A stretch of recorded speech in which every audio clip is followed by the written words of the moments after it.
We have guests from Stryker Medical here with us today, and at 9:30 they're going to do a presentation. They have a representative here with us, but they're also going to screen share and work remotely.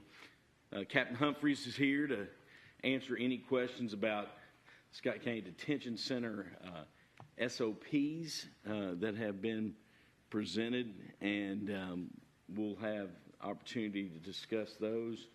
Then I have Budget Committee has worked and met again this week prior to today's meeting, and we've got drafts of the summary analysis on your desks, and we can go and answer any questions and have some discussion about that as where we're at as well.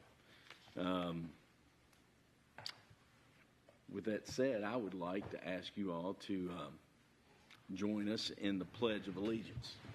Mr. Livingston, would you lead us? Be my honor. Let's pledge.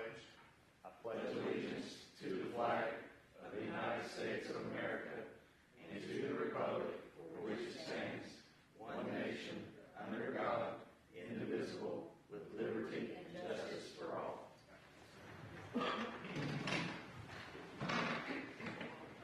So, you received the Scott County Detention Center SOPs by email, and those were 4 separate emails because this document is very large. One of the questions that I have is, could the document be amended to, there's a lot of information about duties of the judge, duties of the treasurer, duties of the fiscal court. They're kind of outside of the scope of the detention center, and then as well as we are going through an amendment of our employee handbook as well, and that has not been finalized. We're hoping that Jeff and the work of that committee will be done in July. That's a goal, but there's language in this document that's going to be changed because we're going to change what we have. Is that the best way to say it, Jeff? That's correct. And I think there's currently some inconsistencies just at this present moment, too. Yeah.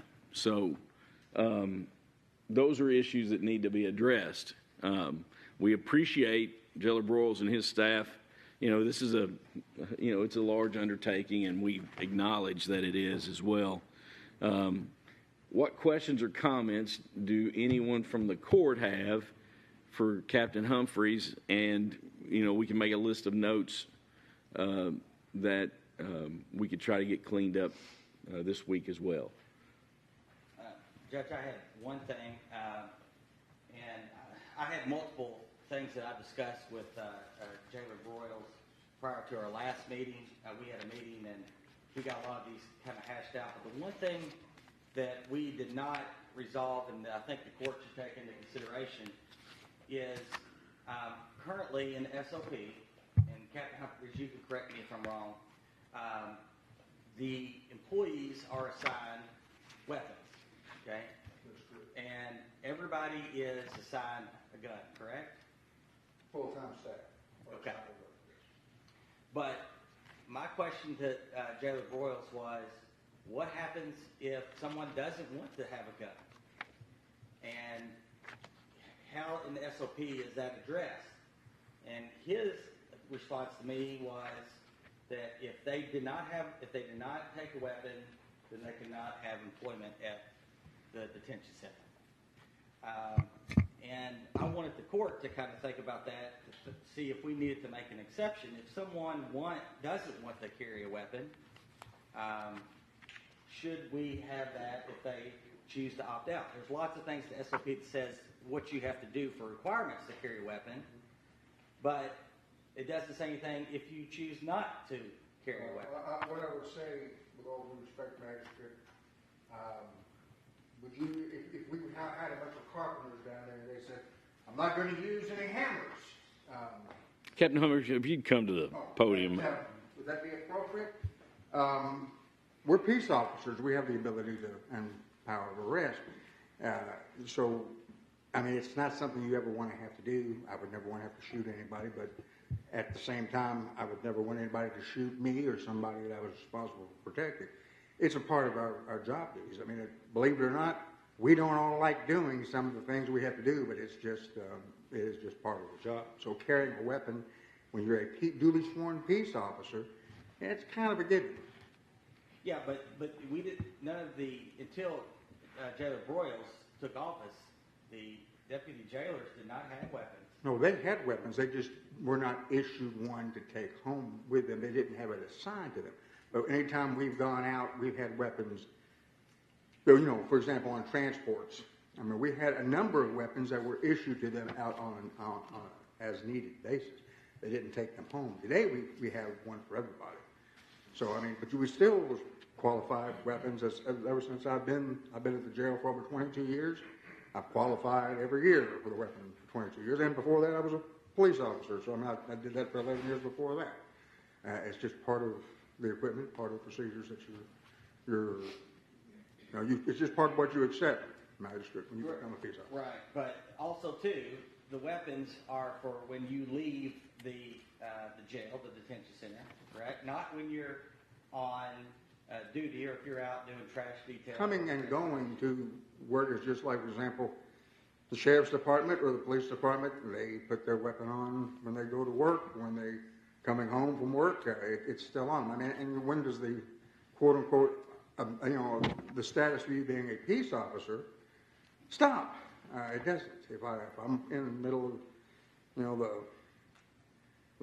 the gas station and something happens and I'm going home and I'm in uniform, people are going to look at me and say, well, there's the police, there's the man right there. So they're going to expect me to do something to prevent injury, death, etc. I mean, and like I said, even though I might not be on duty, quote unquote, you're still kind of on duty. It's kind of like as a magistrate, you'll get calls all the time because you're a magistrate 24/7.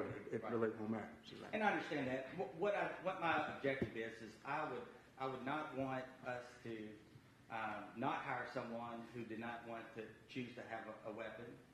The tasers are different versus the guns in my mind, but I would not want us to not hire someone because they choose not to carry a weapon off of the detention center site. I would not want us to fire someone because they chose they left their gun there and they didn't take it with them. With all due respect, I respect where you're coming from, magistrate, but I think you're nuts. Say again? I said, I think you're nuts. I mean, I Now, respect. I do respect you. All due respect to you, that's not appropriate. My apologies, Your Honor.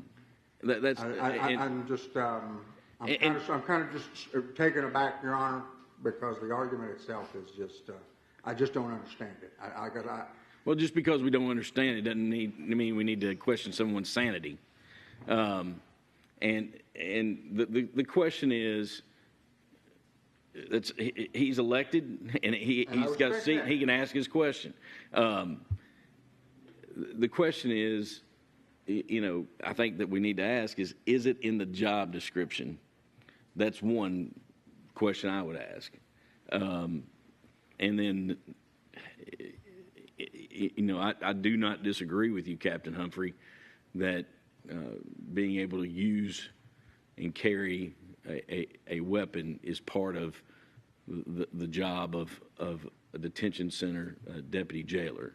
It's just a reality. I think what Magistrate Wallace is saying is, at the end of my job, when I clock out, do I have to take home that weapon? And if I don't want to, is that going to disqualify me? Now, if I'm speaking... No, that's exactly what I'm asking. So that's the question that's been asked. I think we can try to answer that. Rand might have to help us. That's a question. So we'll put that on the list, and I want to go to Mr. Hostetler. Let me comment on that. I think it was myself and Kelly. We were on a committee, and that was actually, 3 or 4 years ago? I can't remember. Has it been that long? It's been that long. Time flies when you're having so much fun. But this was a pretty big topic in our committee, and I thought we had the discussions as a full court, but I don't remember that. But here's what I'll say. We had those discussions, and the reason it came up from the jailer's perspective, as I recall it, and you correct me, Kelly, if you're having a different, it was for the safety of his officers when they left the jail. And then the discussion kind of ballooned from that about Captain Humphreys has mentioned a couple of things. Not only that, but when a uniformed officer is in public, the public has they look at that man or woman and think, well, hey, this is somebody, if there's a situation at the gas station as you used. We had that discussion, a pretty lengthy one, during our committee meetings over these policies. So I'll have to agree with Captain Humphreys because that's how the discussion went, was it would be for that officer to protect him or herself when they're in uniform out in the public, and because they are always a peace officer from the minute they take that oath, and as long as they're working for the county at the jail. So that was the whole concept. And I really, maybe somebody, now as far as being able to fire somebody or let somebody go, I've never been in that kind of work, but I've listened to this discussion. I just don't see that would ever happen. But if someone didn't want to take an issued handgun home, because I think one of the other parts of the discussion was that the jailer was just trying to set some SOPs, so that here we're going to issue this gun. It's going to be attached to you. You're going to be responsible for it, back and forth.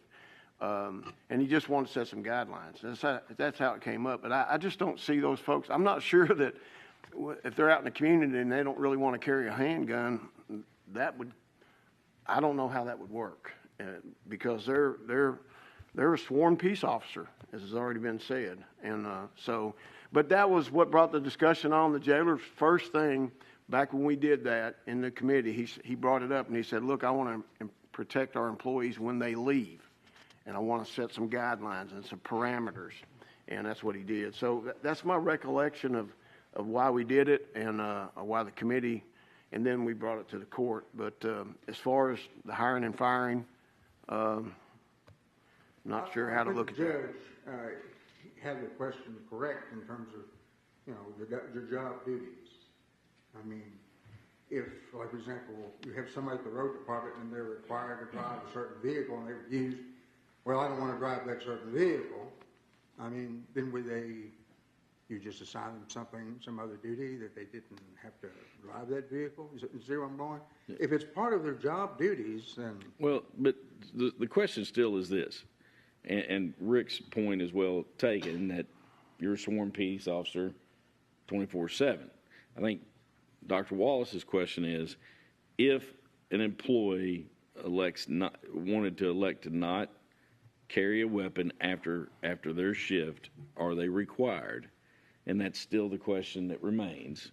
And would that disqualify them from employment? There's no question that someone needs to carry, a handgun or a weapon while they're doing their duties. There's no question about that. The question is, after someone leaves their shift, can we require them to take that weapon? Even police take their guns off. You go golfing with one of the sheriff's deputies, they're not going to carry their gun on the golf course. You might be surprised. Well, some of them. You might be surprised. I might get shot if I don't carry off duty. Well, I don't carry off duty more often than not. That's the thing. When you walk out of the jail, you're off duty. So, are you requiring them to carry off duty? Does the SOP require them to carry off? No, I guess I've been an officer for over 22 years of the jail. I very, very, very seldom carry at all.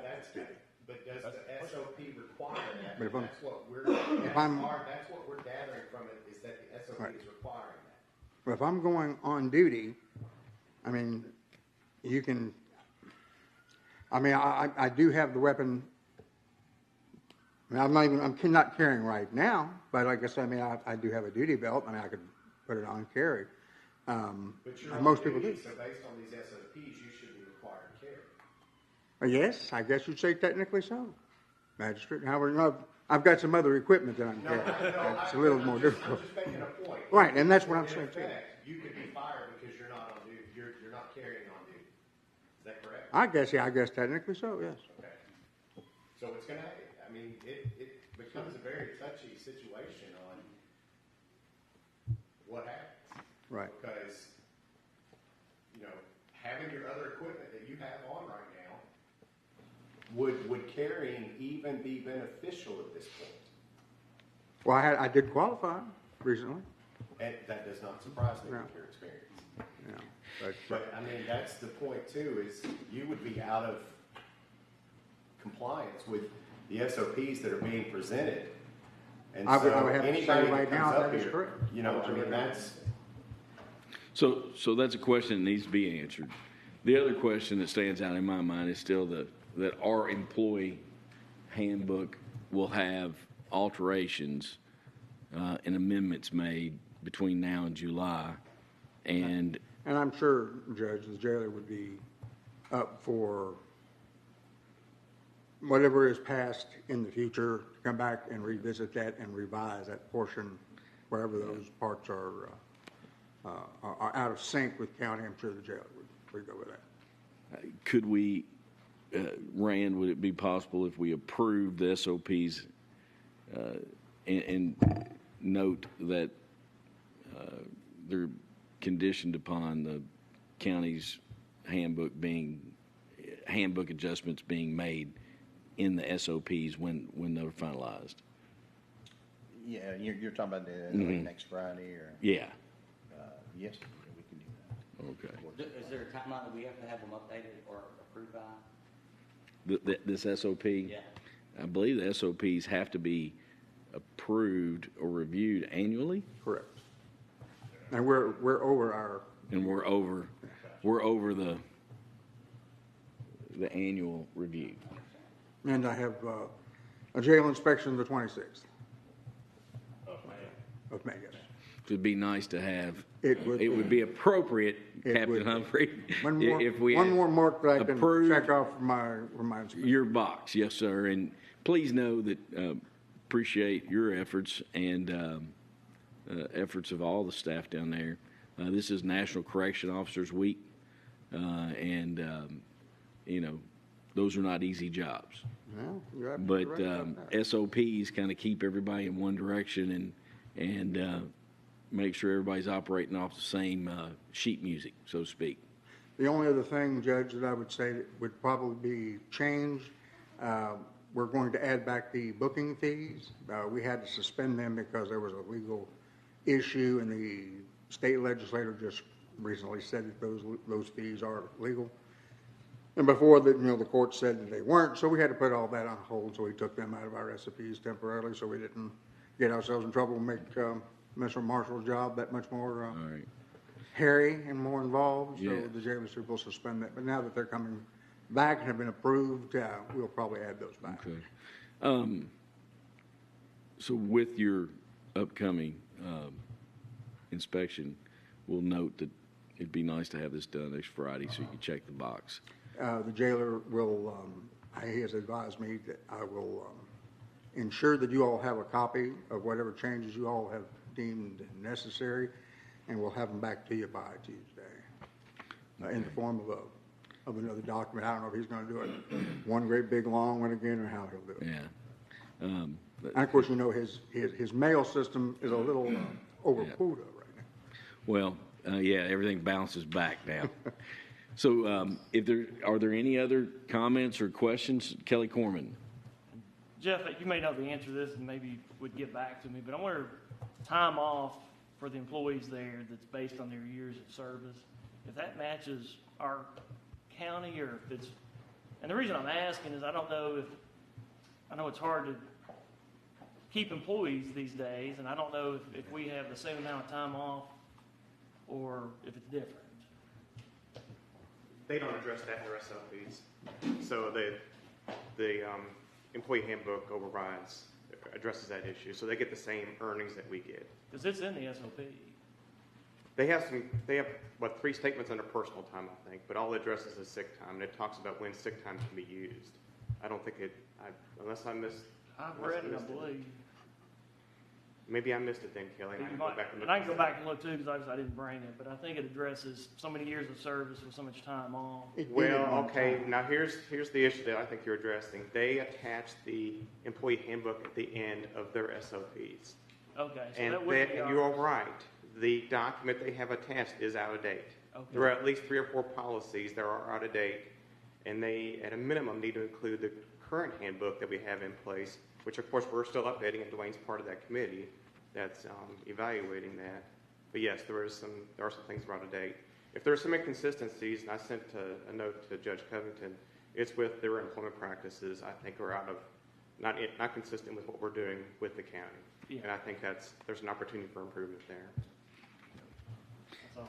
But the reality is that our jailer is a constitutional officer, and if he wants to hire part-time first, that's the reality.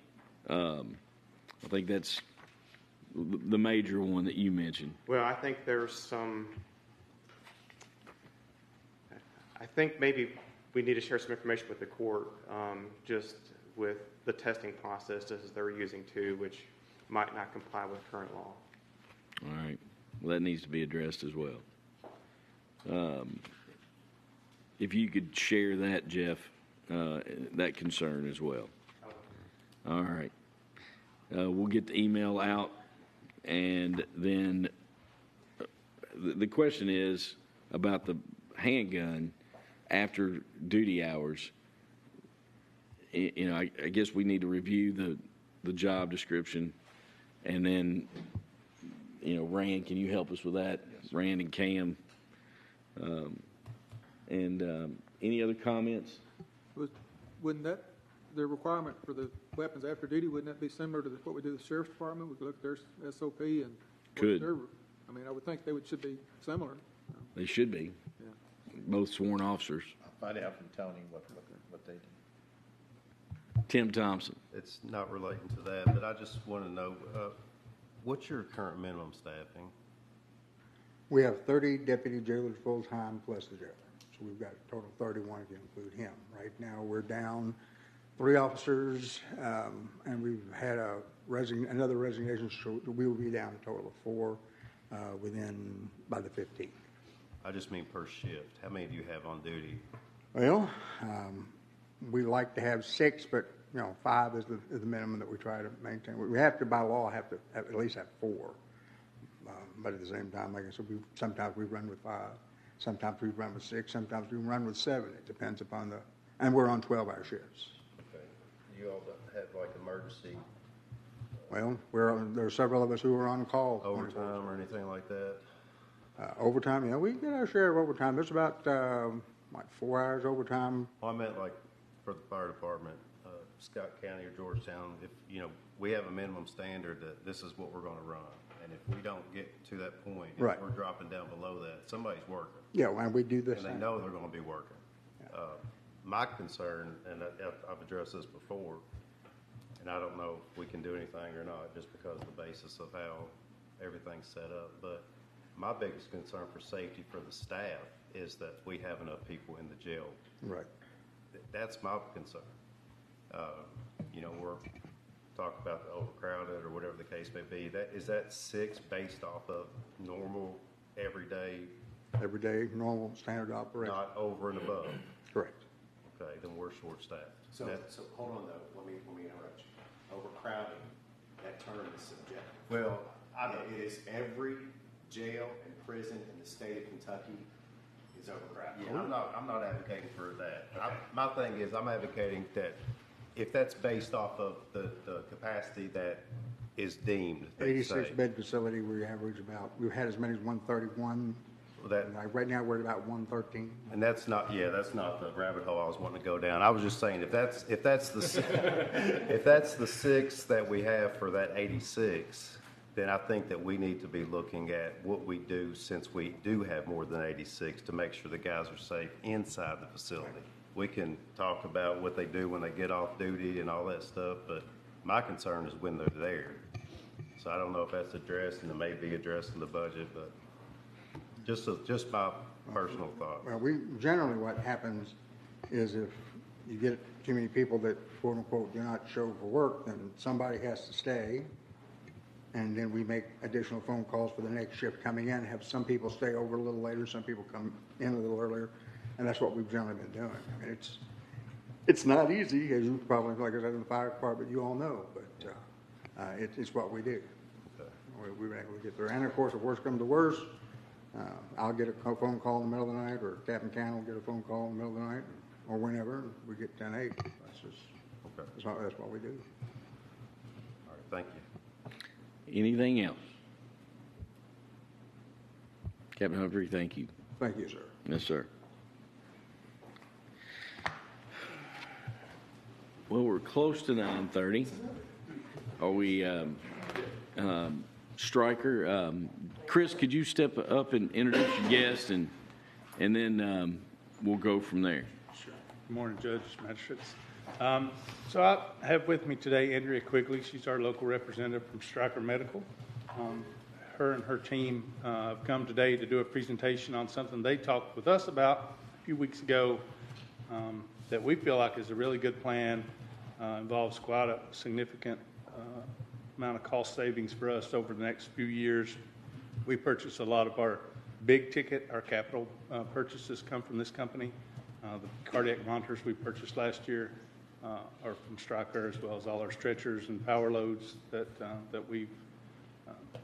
we have. So we've asked her, when we saw this presentation, we were impressed. I've shared it with Michelle, talked a little bit to the judge about it. So I wanted her to present it to you guys so you're informed and can share in the information, and we'll see moving forward if we think it's a good option for us. One question before we start, and is it Andrea? Andrea, yes. Come on up to the podium and just remind me, is Stryker equipment on a state bid list, contract list? We are not on a state contract. We are on a national contract, which would be a SAVIC purchasing contract or NASPO. So either one of those would be optional for purchase. That's the question that always comes up on procurement. So. Yes.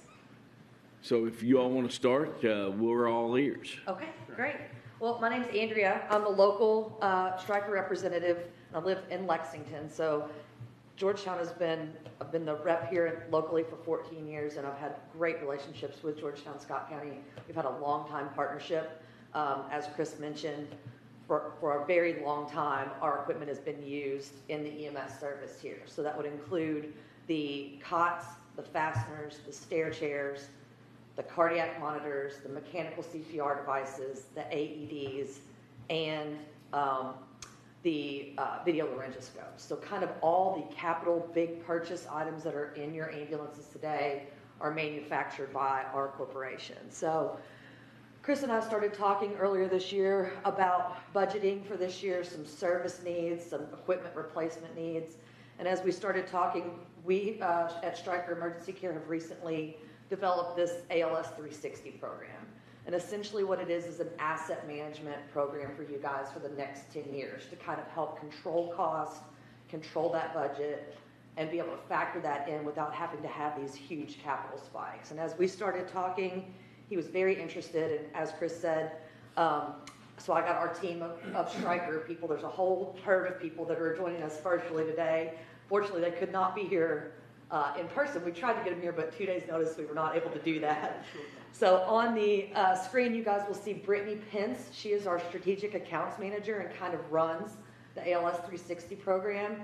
Chris Van Aken, who is my former regional manager, and then Meredith Riggs, who's actually my new regional manager. We've had some growth within Stryker, so we're splitting up the areas to get a little bit more focus there. So I would like to turn it over to them to present the ALS 360 for you guys. Brittany, I believe, will start presenting, but it's a two-way conversation. So if you guys have questions during the time, please interrupt and ask away.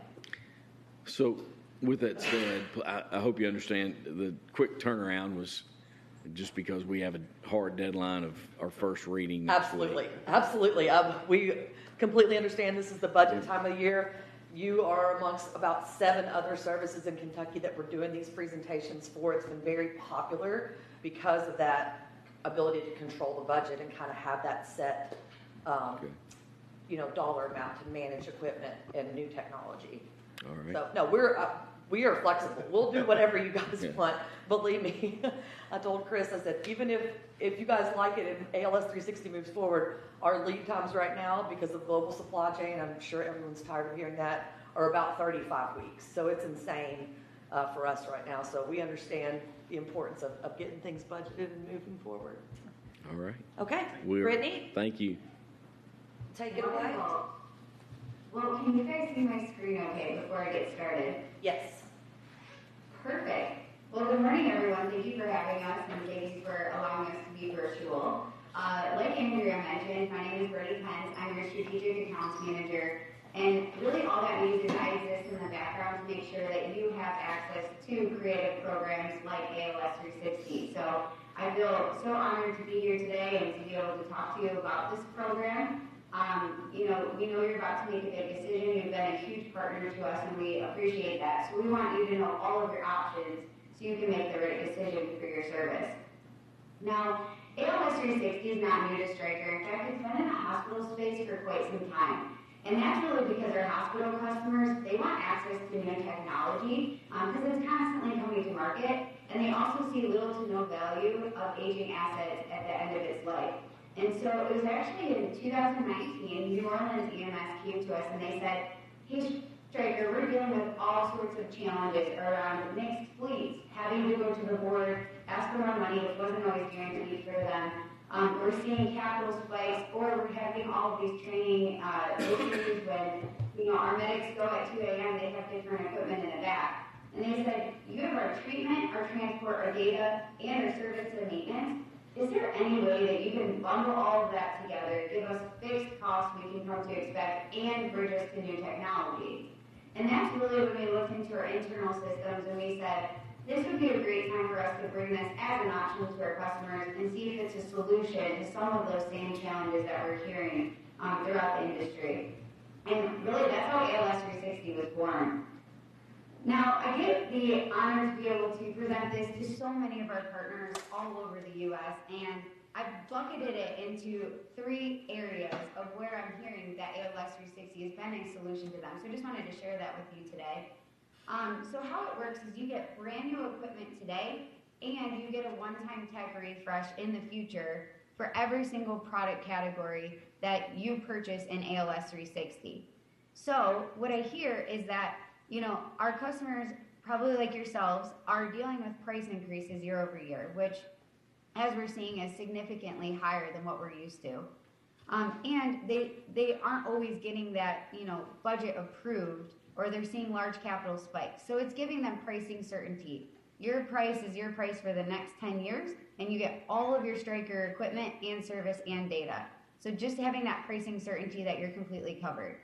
The second thing I always hear is, I am so sick of playing the technology game. I purchase something, new technology comes out, I need that new technology, now I need to budget for it. So we're gonna take that off of your plate, and we're including a one-time tech upgrade for every single piece of equipment. We'll come in, we'll do all the training, the implementation, so just giving you peace of mind that this is a true asset management program, so you don't have to manage it anymore. And then last but certainly not least, I hear this from a lot of different customers. They say, sometimes it's a chief that's looking to retire, and they say, hey, I just really want to make sure my crews are set up in the years to come as I retire, and I want to make sure they have the safest equipment. Or I'm also hearing a lot of times, hey, can we include a community PAD program or community AEDs into this so I know that our communities, our patients, my family have the best-in-class life-saving technology all throughout the community. So whatever it may be, we're just really, thankful that we have a program that we can at least provide as an option to whatever, solution you may be seeking. And like I mentioned, we've had a ton of ALS 360 partners all across the U.S. that have gone with this program for all of those reasons that I've mentioned. And so we're really thankful that we are even able to present this to you today and see if it would be something that you're interested in, along with all of these other wonderful partners that we have in ALS 360. Now this is what was that? Oh, sorry, I thought there was a question there. And if you do have any questions, feel free to stop me at any time. But this is a risk-sharing partnership, and I just wanted to speak to what that means. So it's risk-sharing because we know costs are going up, interest rates are going up, ambulances are going, everything is going up. So what your cost is today is what your cost will be in the future. So as price increases happen or new innovation comes to market at a much higher price point, you are not going to eat that additional cost. So it's risk sharing in that we will be taking that additional cost over time. It is a 10-year term, and it's really for your benefit for two reasons. One, when we ask customers, if we were to come out with a program like this, when would you want to see that tech upgrade? And they said, probably around the 5-year mark, so that I can really utilize each iteration of product to its longest amount of time while always staying within expected service life. Because we know that staying within expected service life is really important to you all. The second reason that a 10-year term is a benefit in this type of program is because that's really when we're going to start to see the most amount of cost savings over time to all those things that we already mentioned, because of price increases, new innovation, future pricing that we don't know what's to come down the line. Now I want to talk a little bit about that one-time tech refresh. So every single product that you purchase in ALS will get a one-time tech upgrade between the 3 and 5 year mark. So I kind of want to give you an example of what that would look like. So let's say you purchase LifePak 15. What would happen is you're going to get a brand new LifePak 15 V4, our latest and greatest model today. And then let's say in year 3, you want to upgrade to that new technology. What would happen is we would take that LifePak 15 V4 back, and you get the new innovative monitor at no change to your fixed annual payment. You get to do that for every product category. So let's also say that you purchase stair chairs. And let's say you don't want to upgrade stair chairs until year 5. Okay, great. Well, you'll get the latest and greatest model of brand new stair chair today, and then in year 5, we'll come in and do the swap. And again, implementation, training, everything. We want to make this as seamless and easy for you as possible as a true asset management program. Now, I always get the question at this time, this is great, but what happens at the end of the term? You really have two options. One, a lot can change over 10 years. So if you decide at the end of this term, you know what, we do want to own this equipment, you can absolutely purchase it for its remaining residual at that time. Or if you want to roll into a new ALS, continue to upgrade to new technology, we can absolutely roll you into new ALS at that time. So a couple different options there. We'll be here every step of the way. And then the other question I always get is, this is great, but we're a growing service and we want to add a couple trucks down the line, or we anticipate that. That is absolutely okay. In fact, that list that I showed you, I'd say a big majority of them have already executed an addendum. And whether that was to add a couple pieces of equipment because maybe they added a couple ambulances, or maybe they added a whole new product category. So we can always add as an addendum in the future. All right, now I threw a ton at you at least of why we have ALS 360, why this program has been a solution for some of our partners, but also some of the T's and C's within it. So I'm going to pause here before we get into a proposal and just see if there's any questions that we can address. Questions? I think we can march forward. Perfect. All right, thank you very much. All right, so I've been working with Andrea to really understand your service, what you would want to see in a proposal. And so we've given you a proposal today that I want to walk you through.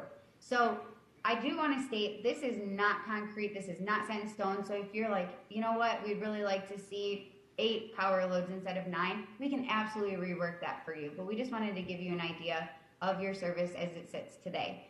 So, in this proposal, you will receive 9 power loads, and as you can see, you would receive an upgrade or refresh for that in the future.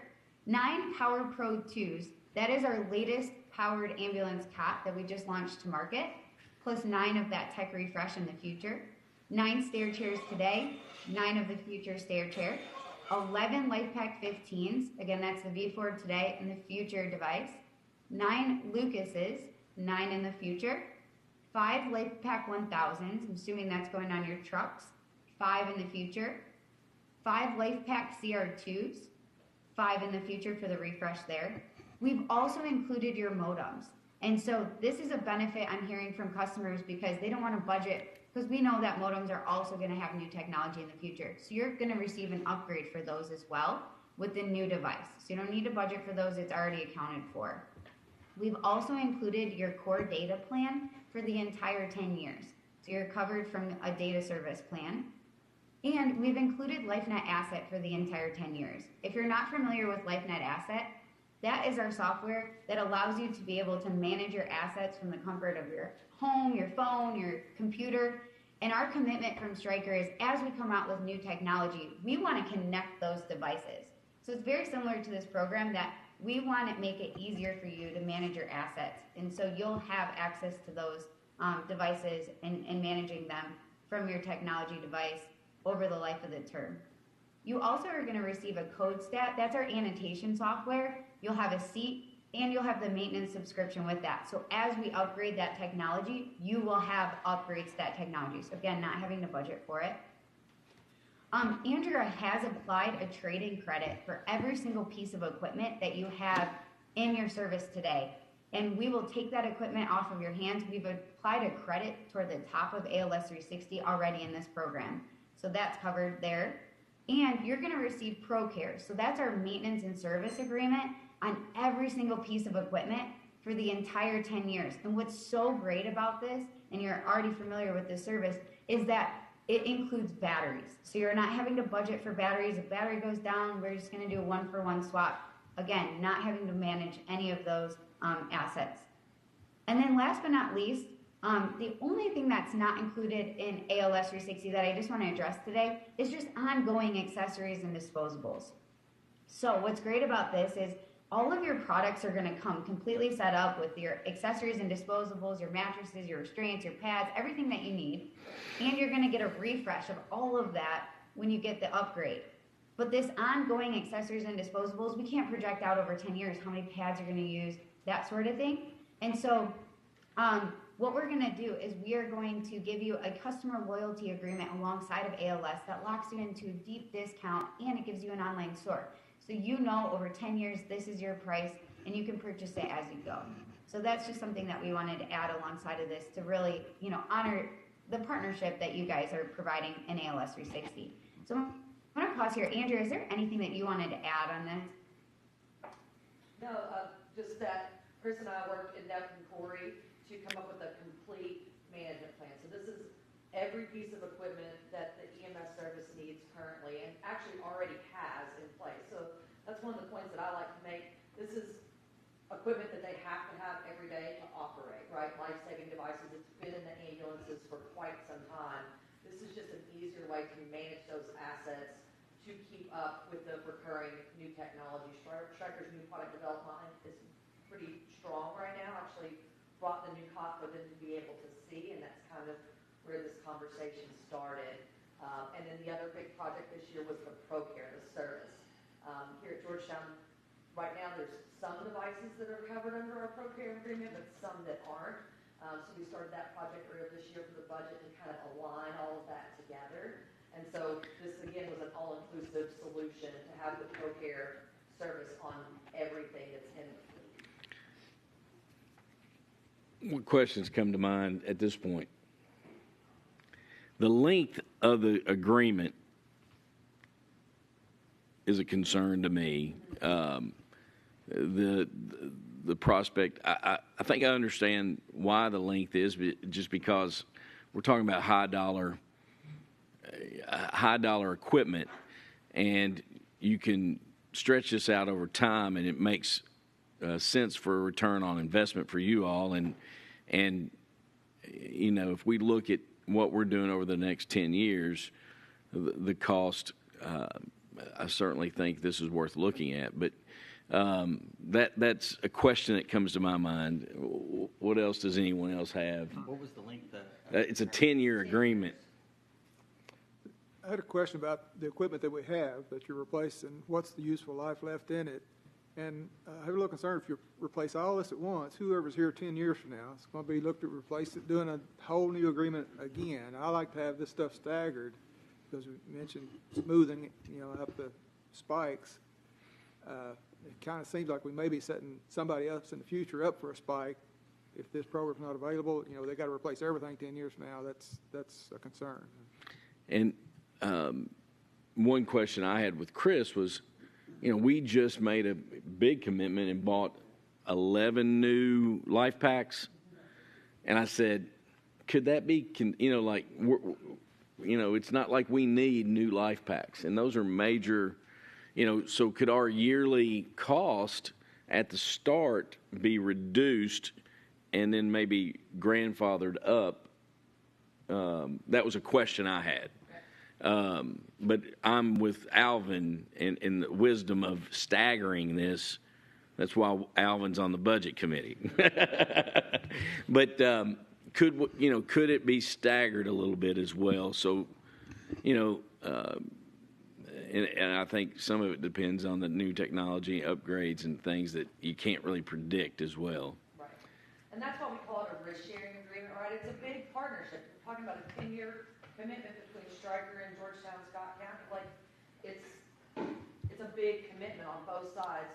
What we see is you guys are obviously investing in us, but also what I really like about ALS 360 is, especially given the current environment, right? Prices are rising, cost of goods are rising, interest rates are certainly rising, and the fact that you're able to lock that in for 10 years is something that not a lot of companies are offering, that you would get today's rates for equipment that's going to be 10 years in the future. And that's the other thing, too, with the life packs. That's a great example. Chris and I kind of talked about that this morning. You all just upgraded your monitors last year. So could we leave that out of the ALS 360? Sure. Do we want to add it in later? Maybe. What it does right now, though, is gives you all that bridge to the new technology. Stryker's coming out with a new heart monitor in the next 4 years. When that's going to come to market, I don't know. But that's what allows you all to get new equipment today, but bridge to that new technology at no additional cost, right? You're basically getting that new monitor for the price of the monitor that you pay today. And kind of like a lot of the people that might walk into this agreement need those 11 life packs today. We don't need those. Mm-hmm. So could our agreement be structured so that we pay less up front for the first few years, and then it increases when we need that upgrade for the new life packs? Correct. So that's, I think, what Brittany was talking about, right? We could leave the life packs out, and then if you guys wanted to add them in, we would do an addendum to the agreement to add that product category in at a later date. That's absolutely a possibility to do. You don't have to do it all at once. David Livingston. We're talking 10 years, right? Correct. So my concern is, can you tie a future court into a contract for that period of time? Yeah. Rich Ornstein David has sent me it's essentially how you test what the answer to that question is. Okay.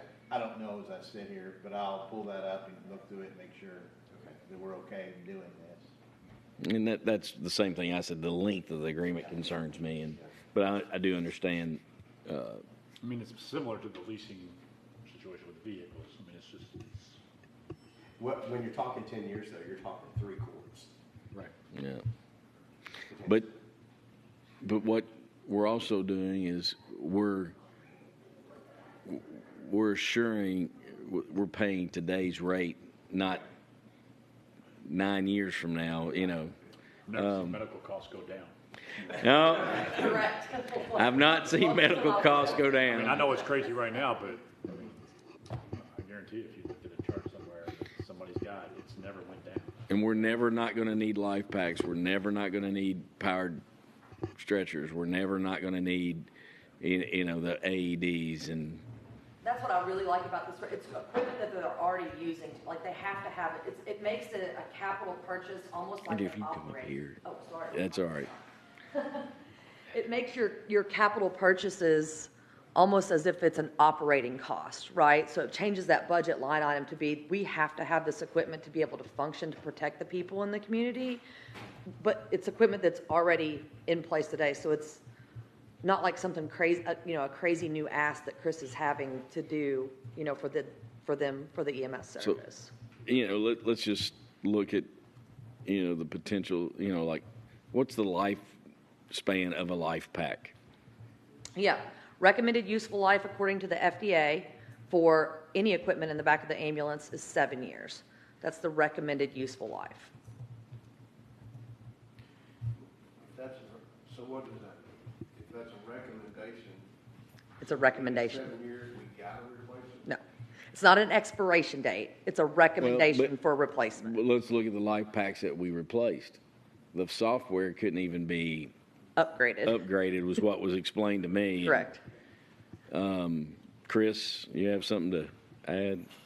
Yeah, and that was a point, and there were a couple other points I wanted to make, but I feel like Brittany needs to get to the numbers, because I know that's what everybody's kind of, Yeah, what's the bottom line here. So, how much is it going to cost? Right, yeah, if we get to the numbers, I do want to make a couple comments, but that's a great point, Judge.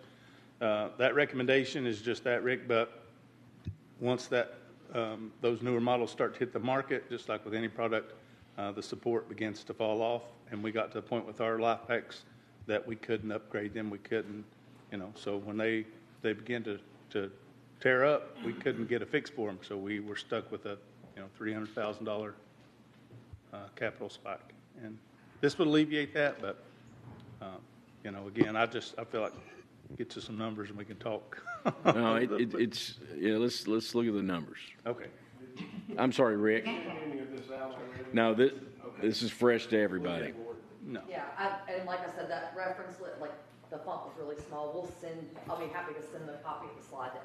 Rick, go ahead. And back, Rick, like literally, Chris brought to me, and I just making sure I didn't. I always want to have everybody have, the data, but this is time. Yeah. I apologize for that. Yeah. All right. The numbers are bigger.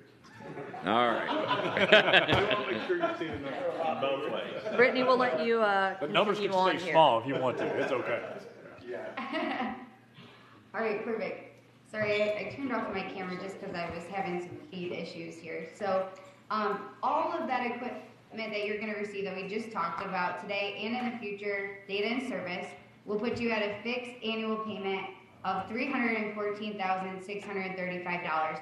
I know this is a super busy slide, but I do love it because I think it gives you a visual of how this program is structured.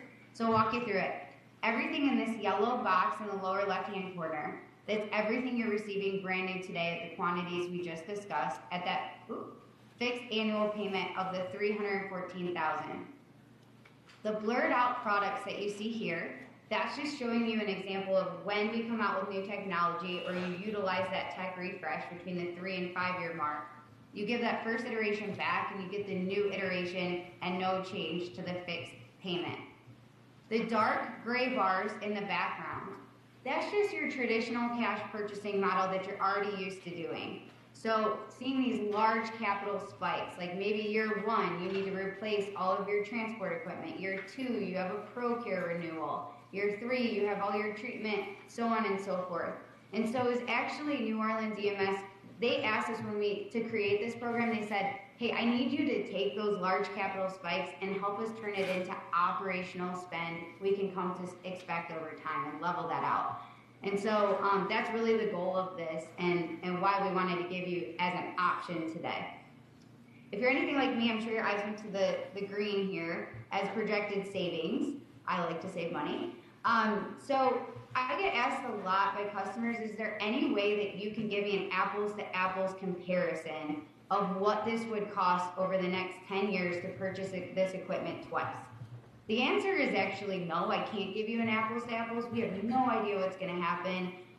We can't legally, sell future technology that we don't have pricing for. So this is just our best projection. I think it's a little bit conservative with what we're seeing in the industry, but we wanted to give you something that you can really hang on to. Now, I promise I'll stop with this, with death by PowerPoint. I hope that's not what it is today. So this will be the last slide I'll cover. But this is just breaking it down for you per category. So everything here in the center, that's what we're projecting it would cost over 10 years. Everything in the gold here is your ALS 360 price per category. And as you can see, Andrea has passed a loyalty rebate onto you for your newer equipment. So that would be your life packs, your Power Pro, your Power Load. We're providing you that additional rebate because we understand that that equipment is newer. And if you wanted to put it into ALS 360 so that you can continue to be standardized, so you don't have, you know, mixed fleets when you do upgrades of your other equipment, we wanted it to be able to give you that value back. And so that's where you're seeing that trade-in value there. All right, I'm going to go ahead and pause here. Any questions? I know we had a lot we still wanted to discuss, but we wanted to get to the numbers. Can you help me, you know, how could we navigate the fact that we just bought those 11 life packs? You know, I still think we need to make consideration in the potential of a proposal for the life packs. The life packs have to be there. But we know we're not going to need to upgrade life packs for 3 or 4 years, period, we would hope. And you know, could we navigate consideration there? What I'm seeing on the board doesn't take that into consideration. Is that correct? No, it does, Judge. Sorry. Forgive me. Judge, yes, it does. So if you see the trade-in value, that's the standard trade-in equipment for aging product, right? That's right. What's included in there. What's unique to the agreement here at Georgetown is that loyalty rebate. That extra $77,000 essentially is on top of a traditional trade-in credit.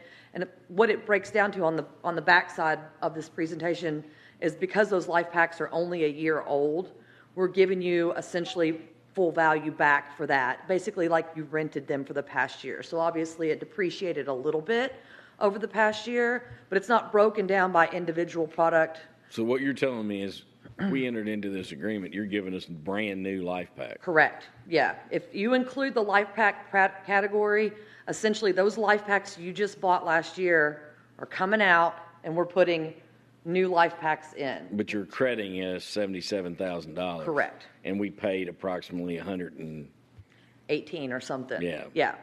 So you're basically essentially like you rented them for the past year. We wanted to do right by that. No, I follow you. Rand Marshall. I don't know that we would want to, or it makes sense, but would there be a provision in the agreement that we could cancel it early? Yes, there's a Brittany, correct me if I'm wrong on this. There is a municipal rider in the agreement, in the terms of the agreement. So we would be able to get you legally the sample, the terms and conditions of the document for you to be able to review. And I look back at the email Rich sent, David, and that's at least a factor if there's a, provision that we can cancel it early. That way a future court could do that if they wanted to. Correct. Thank you. And we're in that stage, right? Shelby County they're a little further. They've agreed to ALS 360, but we're in that phase right now where their county attorney and the Stryker legal team are kind of working out those terms and conditions of the agreement. So residual values, all the future kind of proofing, if there was a need to cancel, can all be negotiated. Thank you. Any Chris? questions? Yeah, so just a couple of points I feel like are pretty important for you guys to be aware of. The $314,000 a year, I know is a big number. Already in our budget for this year and moving forward for the Pro Care section that Brittany mentioned, the service contract, we have budgeted at $85,000 for that already. So that would bring that number down to $229,000. The biggest portion of this, and I know what you guys are probably most interested in, is effectively this will be at no cost to us because of House Bill 8. And I've talked about that a little bit in front of the court before. I know there were some questions a few meetings ago, and I didn't have all those answers for. I shared that House Bill 8 information with the Budget Committee. I'd be glad to talk more about that. But in effect, what happened was there was a law that was passed that commercial insurance payers would pay more money for us. We get that money in separate checks monthly over the course of the year. Projected this year, 2022, that's $313,000 that we will have extra. It's revenue that would be new. Right, generated by House Bill 8, yes. I think that number was about $303,000 for 2021, but projected out for what we get monthly now, it's $313,000, and I have that exact figure with me. So the way that happens now, we get that House Bill 8 money, we bring our revenue checks up to the city and the county every month, and those are deposited into the general fund. That money was earmarked for EMS, but we haven't specifically said, hey, this is kind of extra money that the federal government or CMS, I guess more aptly, kind of earmarked for EMS, but were we given that money or allowed, that money to come back to our department, and then that would make the ALS 360 at no cost, extra cost to the court. So again, Or the city.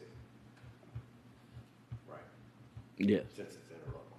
And it'd probably be very wise, and I'm sitting here thinking that this has to be shared with our colleagues at the city just because of the long-term agreement and the significant expense of it. But I plan on getting their input and sharing this before we, to add that to what the court needs to consider. right. And again, when the Stryker folks shared this with us, I just felt like that $700,000 savings was too big not to present to you, to make you aware. I'd hate to come back at some point in the future and be like, hey, you could save us close to $1 million. Didn't You're even doing mention your due diligence. Yeah. Tim Thompson has a comment. Yes, sir. Yeah, I just have a question, and Chris, or I'm not sure who would answer it, but in 10 years, we're obviously going to have additional ambulances, additional needs. So when we have to get a new cot or we have to get new AED and we purchase it, say, year 6, and it's got to be part of it, do we get that at the year 1 price? Do we start over? Like, how would that work out? Yep, so if I think Brittany addressed that a little bit, but maybe wasn't very clear. Let's say, because what's not included right now, let's say you guys wanted to do a community AED program and put AEDs all throughout the county. We would be able to do that. We call it, in the background at Stryker, hanging a schedule on the agreement. So there's a couple different ways to do that. You can either roll that in at the time through the current terms, or we can renew and refresh and go out another, 10 years from that point. So there's a couple different ways to structure that. As you all grow, we're able to be flexible to do that growth. I mean, Georgetown is growing like crazy, so it may be, we're set up for 9 ambulances, but in 5 years, maybe we have to have 11 on. But it does allow that flexibility to be able to do that.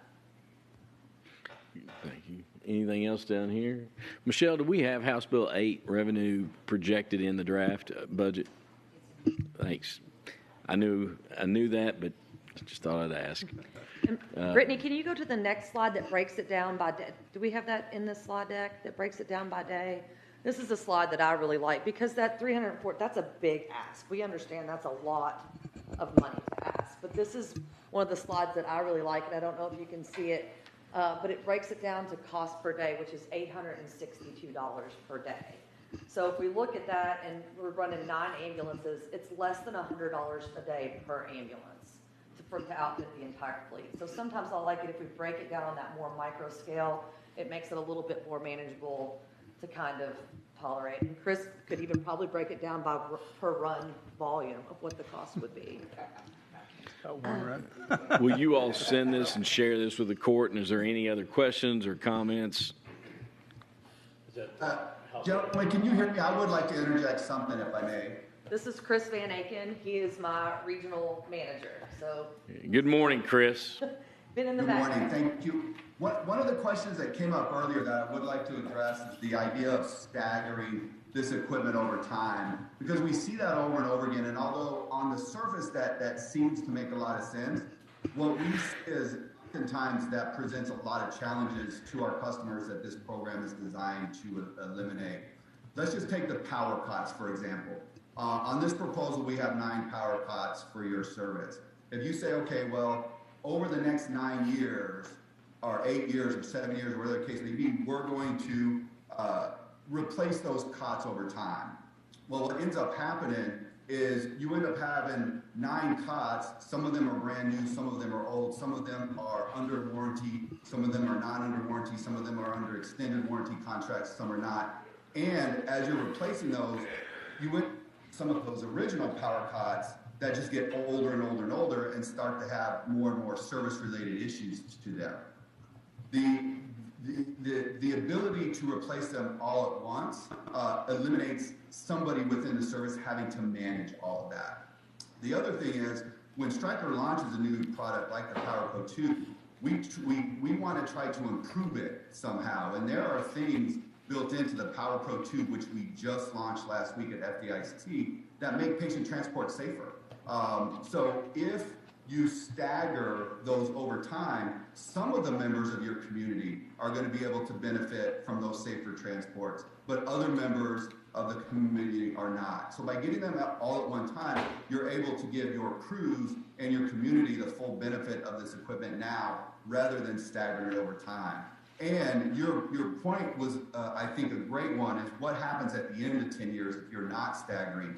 Well, one of the things that's built into this program is your ability. We can't tell you right now how much it would cost you to buy this equipment at the end of 10 years, but essentially there would be a residual value or a fair market value assigned to that we could give you. We could say, hey, at the end of the 10 years, if you wanted to buy all of this equipment, then it would not exceed this amount.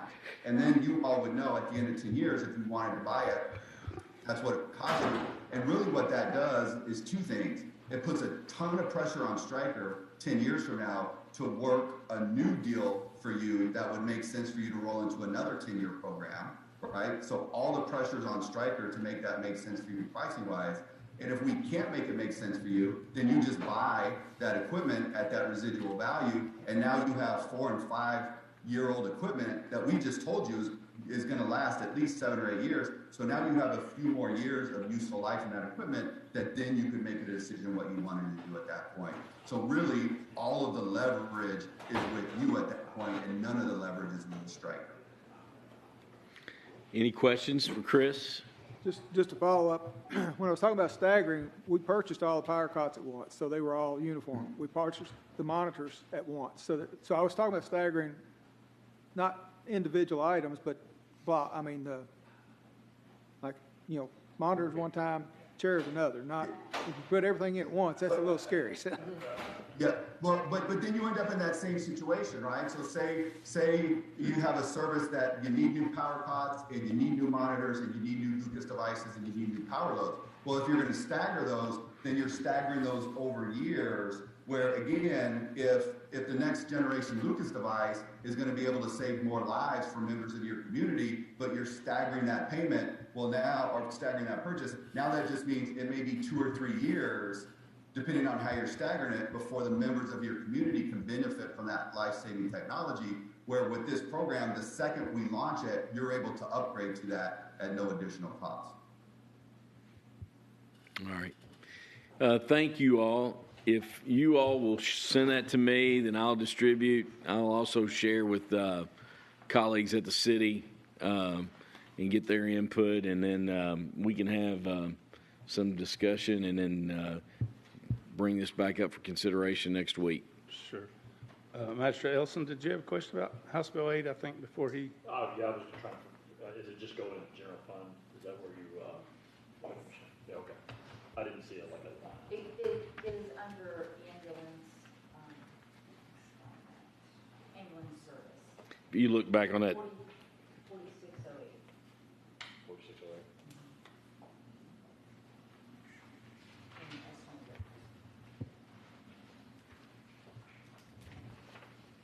One other question, as far as in terms of the rotation of the equipment, is that determined by us, or is that determined by Stryker?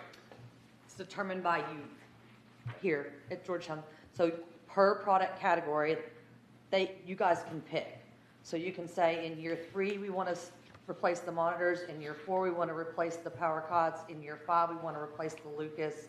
It's per product category at your leisure between those years 3 and 5. It's kind of interesting that you asked that question. So a couple of the other ALS 360s in Kentucky, it's interesting because some of my services want to do it as soon as the new technology comes out. They're going to upgrade per product. And then I've got other services that say, we're just going to wait and use it all till year 5 and replace it then. That way we're maximizing that recommended useful life, right? So it gives you that flexibility and option to be able to do that. Hey, Andrea, can I piggyback off of that? Yes.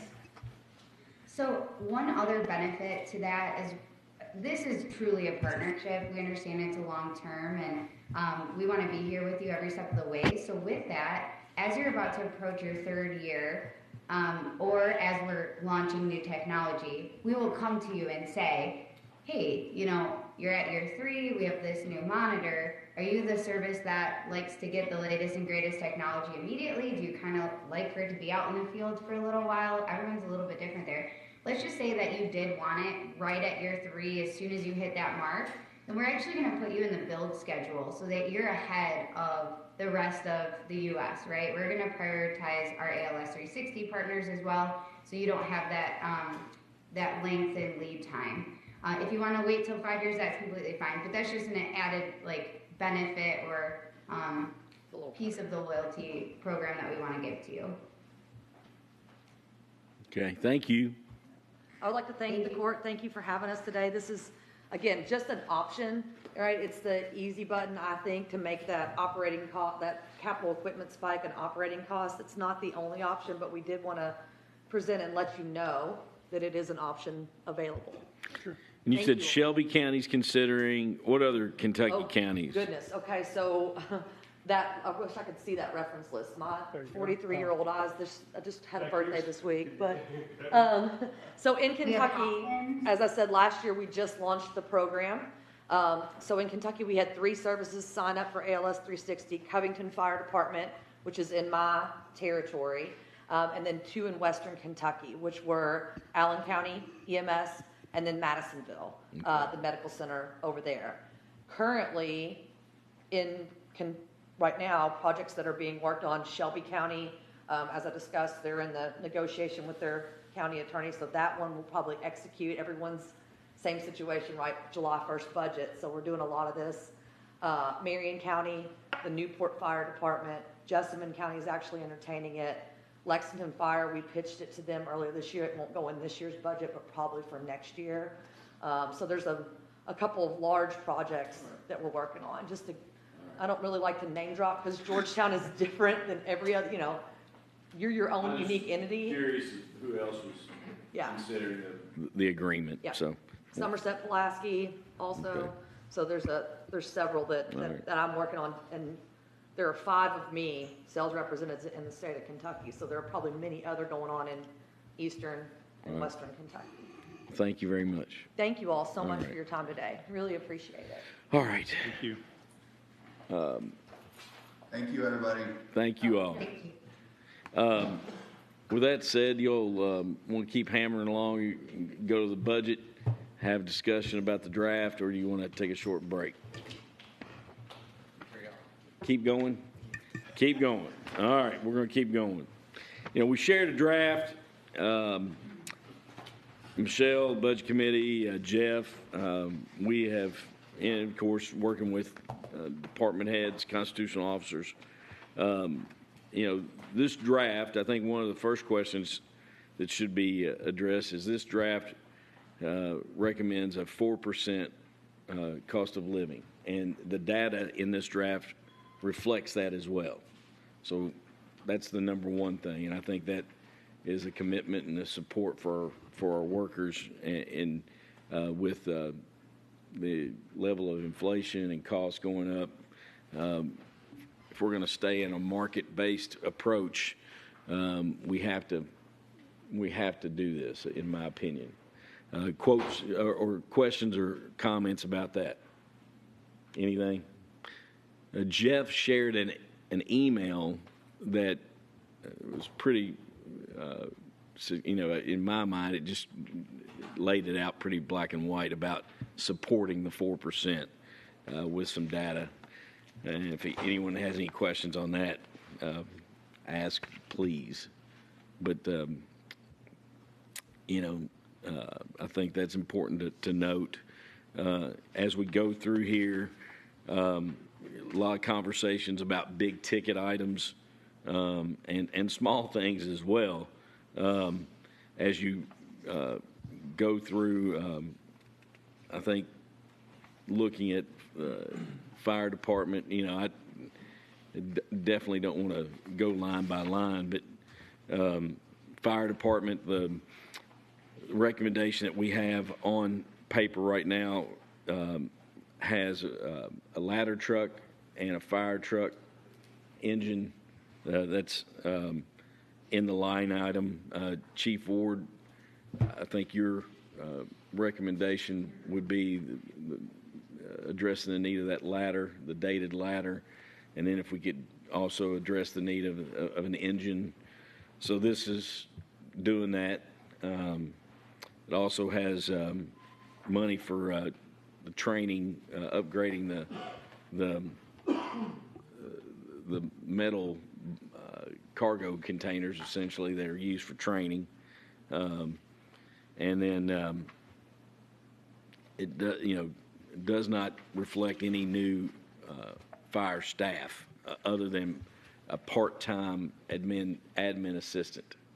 We're going to see if we can navigate that. Any questions there about fire? Those are two big ticket items that. You said that was a ladder truck A ladder and an engine. And that's in the 2.2, that line out 7.2 there? Yes. Yes.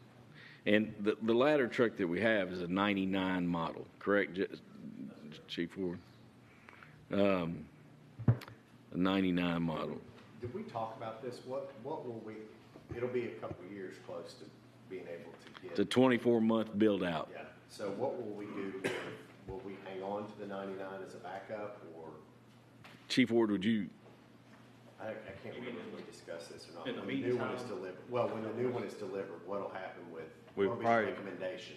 My recommendation would probably go ahead and get rid of it. Okay. Just because of the age and the maintenance to upkeep it. So. Okay. So. Thank you. Going back to any other questions, also addresses some paving that's needed at station at 2200. Also addresses doing a replacing the bay floors that are just painted right now with epoxy that will be skid proof and also give us a longer lasting life on that as well. Yeah. No, it's a special project. It's in special projects, that is. 5120548. All right. And then looking at our ambulance service, what we do have included there is $150,000 for replacement, essentially replacing a chassis and setting a current box on a new chassis. We've got a new ambulance ordered, and we've paid for a new ambulance out of this year's budget. And what we would do in next year's budget is a cost savings with just 150 instead of 265, 285 on a whole new ambulance. And also on EMS reflects a education director in the budget with the certification, paramedic certification, EMT certification program. This is going to help maintain the current level of training for staff and help do the education part of the certification program. Chris, would you like to add anything to that? Sure, Judge, thanks. We've talked about our initial education program that we've begun in Scott County. that EMT class is set to graduate. We talked about that last court session. But that has taken our training coordinator, probably 85% of his time is now occupied with initial education outside of our building. So we've just left a void behind for our folks, which is just critical for us, and that's a big part of what we do. And I think what sets us apart is our training that we do, and it's every shift. You know, we mandate that. So it's created a void for us, and as John really kind of in over his head. So that's that's why it's important. And you know, with it almost like a state of emergency on staffing across the state and the nation, yes, the paramedic program that we're trying to, the certification program, I think is our best opportunity to provide staff in a much needed situation. Yeah, and I don't know if anyone saw it, but there was I think it was KYT, one of the local news stations just did a story on the shortage of paramedic training opportunities in the state of Kentucky.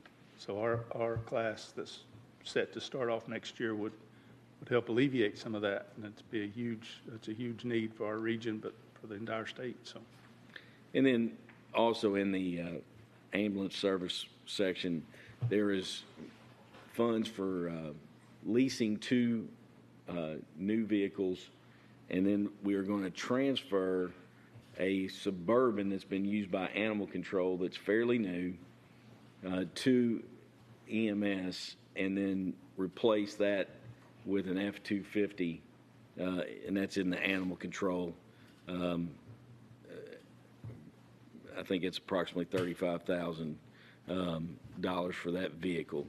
So we're trying to repurpose, and Chris laid out the rationale for those vehicles just because a few of them had a lot of miles on them, and we've got a couple that we can use for a couple more years, I believe. So. yes, yeah, we do. The 2 that we're replacing are old and so costing us thousands of dollars in maintenance. Judge, I got a question. Yes. I don't remember if we discussed this. I think we did talk about it, but I don't know that we ever came to a conclusion. On that F-250, that $35,000, does that include a box in the back, like a kennel? You know, the $35,000 is just the state, JR shared. That's just the state bid contract for F-250. I don't know how much a kennel. So obviously, they're going to need. Yeah, I believe so. Yes. Okay. And I'll check and try to get that answered this week. Or will they be moving? Will they have a kennel on one year? There's nothing in that Suburban. Okay. There's nothing in And it. for safety, I think they probably do need a kennel. Yeah. 2 sides to Yeah. be able to hold multiple dogs. So I don't think there's any other comments from anybody on the budget committee about EMS or fire. I think we could move animal control. Other than that, vehicles pretty much maintained, pretty much the same.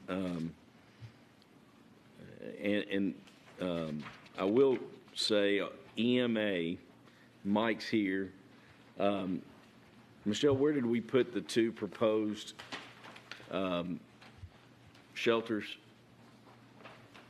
special projects? Okay, so not in the EMA budget, because what's possibly being proposed is a tornado shelter that comes on a truck that's made out of steel, and you set it on a concrete base, and the dimensions are approximately 64 by 12, thereabouts. They will hold 100 people. Mike, if you want to step up. Mike's been working on getting pricing. Yes, ma'am. Real quick, after looking through this graph, it looks like we originally put it in EMA special projects. We can reduce that amount out since we haven't. Yeah, because So make note. I don't think this should. We had originally put it in EMA special projects, which is 5135548. And the amount is 303,000. In my opinion, we need to move that out to special projects or capital outlay, because I don't want to ask the city of Georgetown to split that, because what I'm proposing is placing one at Stamping Ground by the EMS station and placing one on Lyle Road by that trailer park there. And I've talked to a property owner about a potential easement off of Lyle Road to site it. The property owner's open to discussing it. He had a list of questions that Rand and I'll have to answer, but I believe they're answerable. I believe we can reach a possible agreement. But Mike, you want to comment on these? Just real quick, the Lyle Road site has been a problem for us for probably 6 or 7 years. When the church that's close to that trailer park started making it more difficult for the trailer park residents to use their building for shelter, it became a real problem for us. Those people, a lot of them don't have vehicles to be able to drive. You know, they need to be able to get to a place that they can either walk to or, you know, carpool to. So this equipment that we're talking about, the company comes in and does the site plan. They put their own concrete, attach the building to it. It's truly turnkey proposition for $1,500 per person. So 100-person shelter would be $150,000 roughly. And then the same answer with Stamping Ground. We saw last December that we providing the churches as an option, but having something that they know in advance is always going to be available to them, not worried about whether church members are able to open the facilities.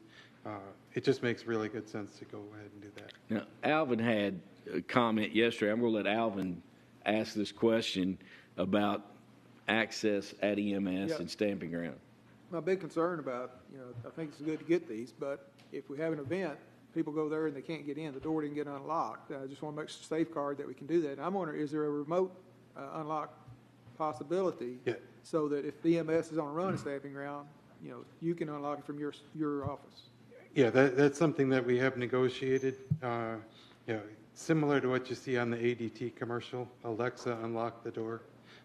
So from our facility, we'd be able to hit a button and unlock both shelters. So it wouldn't be a problem on a regular daily basis, people squatting in there and causing damage. They'd be locked up except for when we do a tornado watch.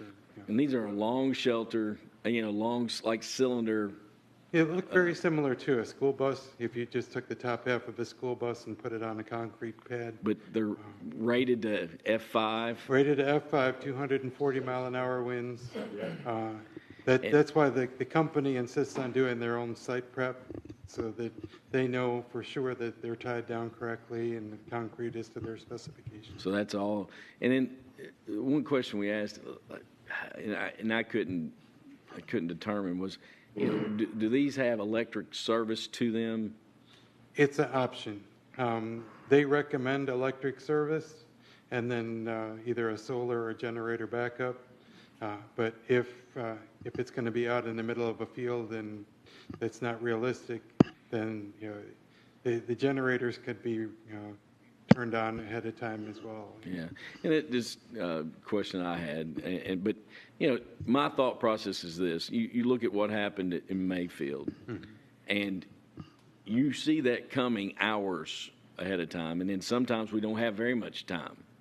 But this is an option for a shelter that doesn't exist today, and it's, I think, doing our due diligence to try to develop, some sheltering that gives us a plan moving forward. Right. David, you said you made mention of being able to hit a button at the EMA headquarters. Would you have smartphone access? Yeah, yes, it'd be very. Not just there, but if you're out in the emergency, would you be able to? It's going to be built into our weather siren system, that computer program, where I can activate the sirens from tablet, my cell phone, or my home computer. So, question, Rick. Well, that goes back to the availability of electricity. So do they include a They, Because otherwise, you're not going to unlock anything. You've got no power there. Well, the lock is battery. So you got to keep checking the battery. Yes. Because you got to know electric to keep them charged. Yeah. like my home security system, it'll tell me on my phone when my front door lock is low on battery. Right. Yeah. So there would be there would be a monthly maintenance program where our people would just go make sure everything's still good, and I'd like for this to be the beginning of a long-term project. The trailer park behind Babe's Barbecue. Those people have to run across the bypass in order to get to the fire station to shelter. Parker's Mobile Home Park, not Parker's, the one over on 25 near the liquor store, all that.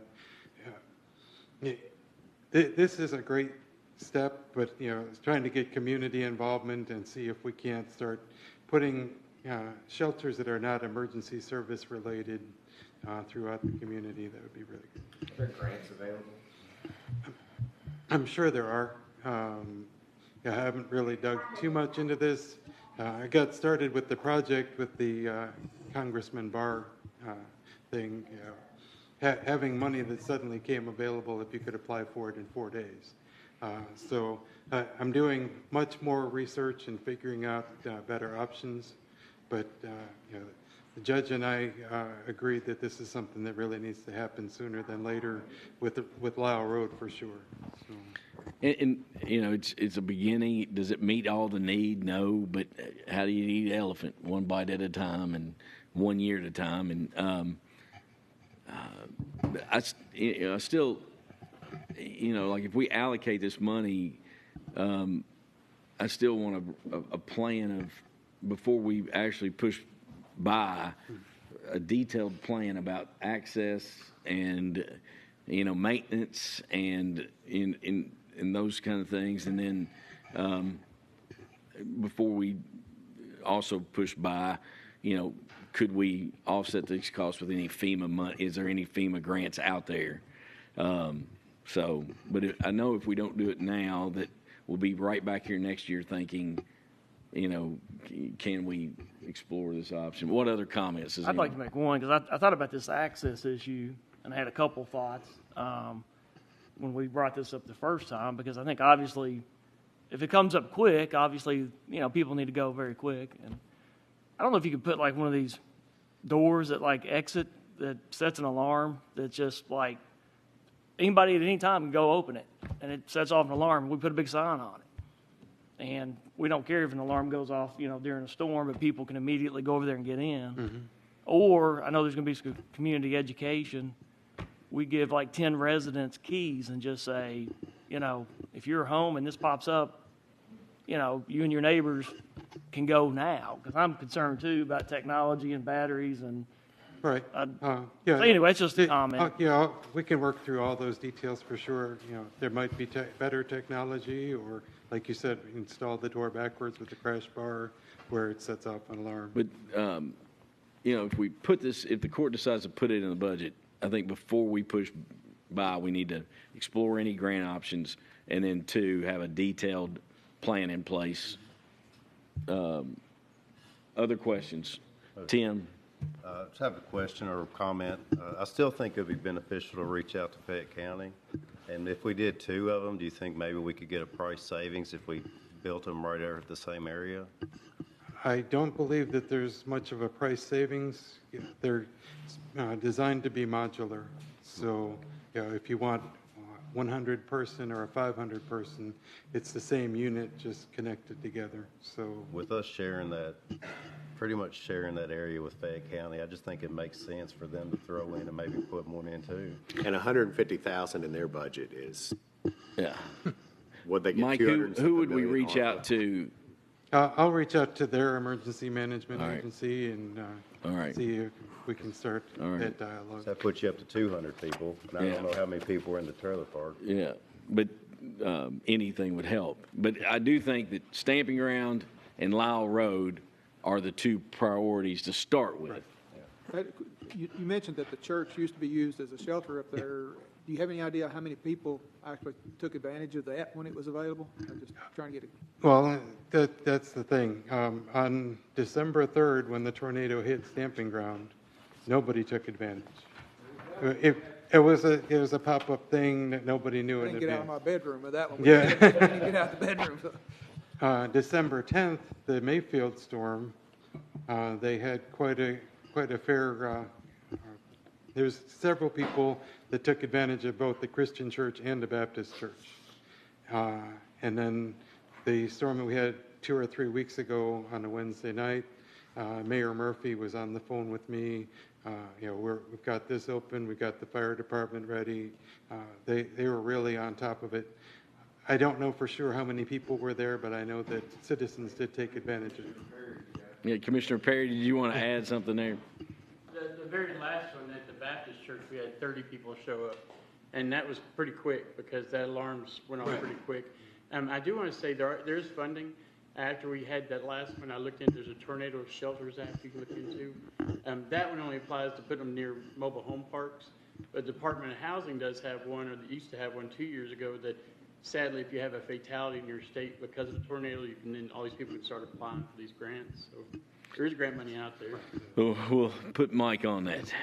FEMA has a grant called the State Funding for local governments. So we'll, I think it's wise to put the money in there if we can then chase and look at notices of funding and then go from there.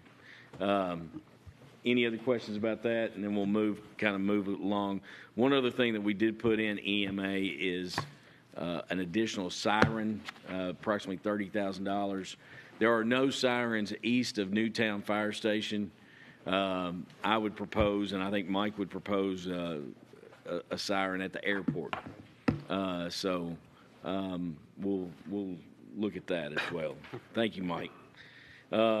Moving down through there, as you can see, in other social service programs, I'm just kind of moving us along for the sake of time. And of course, any questions, we're free to answer questions this week, but you've got a list of requests there, and the budget committee wanted the whole court's feedback before we finalize this. But you're looking at the major request from Amen House for capital of $500,000.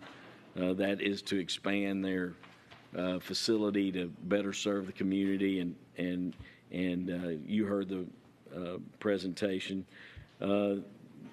Also, the Gathering Place has a significant capital request, and Elizabeth Village as well.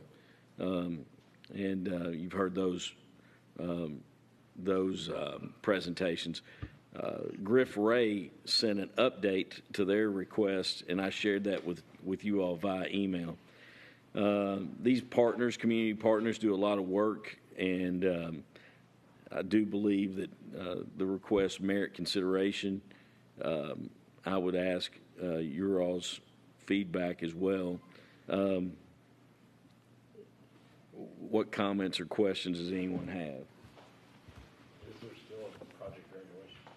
I haven't seen that group lately. Well, Michelle got this morning because it was not in there because of COVID and such. But do you believe that they're having one this year? And I haven't talked. We keep waiting for something. well, we can certainly. Michelle put $1,000 in there, and actually did it last night or this morning. On the Bluegrass Community and Technical College money there, is that a normal number? What are they? I don't remember. Was I not here? So the thought process is that's a brand new one, and they came and presented and asked for $250,000. We put in 125 with the mindset of putting 125 in this year's budget and 125 in next year's budget, or we could just put all of it in if you also wanted. I do think there's a lot of merit to the endowed scholarship for students that meet income requirements. It removes a barrier for those dual credit programs that exist now. So I would, we put in 125, and with the mindset of putting in 125 next year. Judge, we talked about it in Budget Committee. I know it'd be extra work for Michelle, but we need to separate some way these big capital requests from these groups from their, like Amen House. That on the spreadsheet. Yeah. Built like that. But this is one of the things that we, since it's all in one line item on the account, I guess I can put it down, maybe down at the bottom. Yeah. Do the capital part of it, break it out. But this is what we submit to DLG. Yeah. So I just- that format. But maybe we can come up with Yeah. a way of just. My concern is we provide operational support to Amen House every year, and I expect to continue that in the future, but there could be different people here next year, and I don't want them to look at 540,000 and think that's the baseline that we've been doing every year. I just want to make sure that that's clear for whoever's here in the future. Let's see if we can't separate out those some I guess way. you could have a working spreadsheet, and then this is the official that goes to DLG. I mean, would that? Yes, sir. I'm sorry, David, you finished? Oh, Yeah. Sorry. Along that same line, when you talked about BCTC, basically cutting that commitment in half and spreading it out. So I hadn't thought about that before, but looking at the Amen House's request, it's for capital projects. It's not going to happen immediately. And I know that I don't know if we wanted to consider, if the court wanted to consider spreading that out.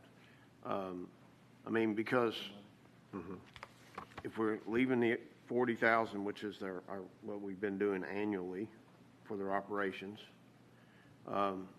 because I think I remember in her presentation, which was a good presentation, by the way, very detailed. They've got some commitments that they're trying to make, but they're kind of long term as far as being able to transition into. I could certainly check with her. I know that the state has already set aside 500,000. That's in the Right. budget, and that's coming to them. But is it going to be split like that? 250? No, the state will allocate that 500,000. I think That's after what I July understood, 1. but I might be wrong on that. I didn't look at it that way. You're But right. It's a 2-year one-time. That's a one-time allocation. But it could be spent over the next 2 years because it's a 2-year budget. Yeah. Well, when I talked to Senator Thayer, I didn't ask it specifically that way, but I understood him as that was coming as a one-time. I'm not, but I could be wrong. So my question would be to ask as well is what triggers them getting that money? So, because we should have the same trigger. Here are conversations that we've had. And if we put this money in there, in my mind, there are some questions that have to kind of be answered before we actually allocate the money.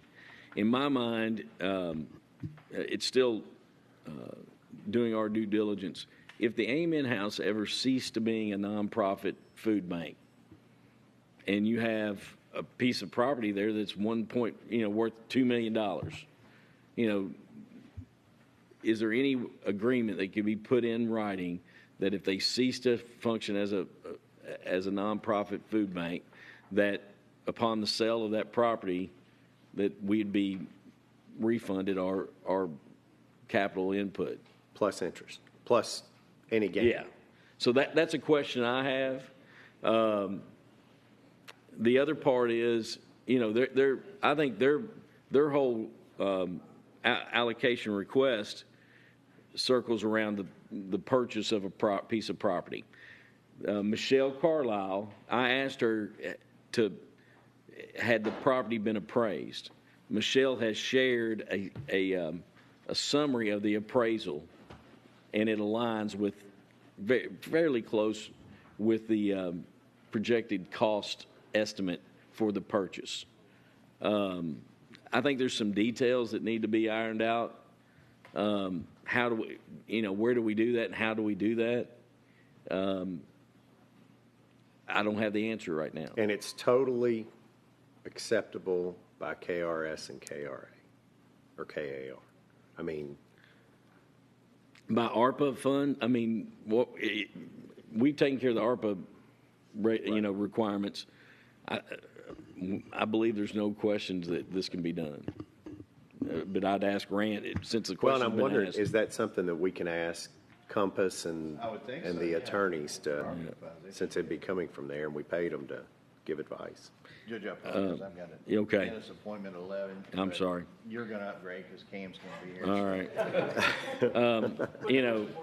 Yes, sir. Did you find anything on Choctaw Academy, if there's an issue, if we could? I have not yet. I'll try to have the answer by next Friday. Okay, I didn't see it in here, and I didn't know if we're thinking about that. But I have spoken to representatives from the museum and from the State Historic Preservation Council as well. There's a real question if we can do that on private land. If that Choctaw Academy was sold to the museum for $1 and we had an easement to it, then I think that could be a reality, but I'd rather have Rand have a black and white answer. But from my conversations with representatives from the museum and from the State Historic Preservation Council, there's real question if you can do that with a private entity. Even though there's an easement, it's still owned by a private entity. So, yes. And then, that 125 for BCTC, that their request is for 250. I would put that in there with the thought process that next year we put another 125 in there. What questions or comments does anybody have? What is Celebrate Bridge? That's tourism. Lori Saunders.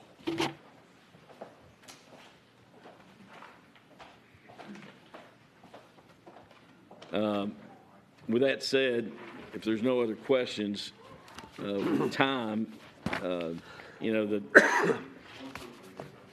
sir. I'm just looking at that, back to the Elizabeth Village. I think they are a little further along, and they're Like ready. they've got a piece of property. Right, yeah. And they need to. And I'm just making a comparison Yeah. there, and that's what because that 500,000 is a big ask, but I know there's a big need. Yeah. But I think that's a potential to do that over time if court decided. Just a comment. No, I appreciate that. Anything else on that matter? The last thing road fund, jail fund are pretty much near what's been in the past.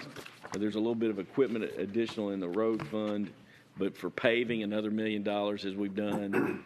Jail funds really, Michelle, there's really not much difference in the jail fund requests. I'd ask you to review that in the next day or two and ask any questions early in the week. There is one other thing that I shared by email that I support and would like to ask. I can't speak on behalf of the Budget Committee. I can only speak on behalf of myself.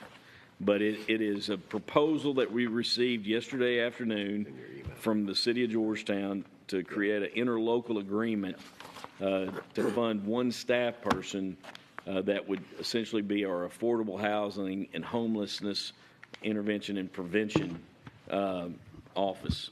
The rationales listed I copied the proposal. The rationales listed, a lot of stats listed as well, and cost. Annual cost to us would be $69.5. Annual cost to the city $69.5 as well, and that's paying a salary plus benefits and all the other pieces that go along with it. But just based on this alone, from me sitting and listening to Kentucky Housing Authority and listening to some presentations, there is a lot of affordable housing money grants that we could pursue that we can't right now just because we don't have the staff. And it's a reality in my mind.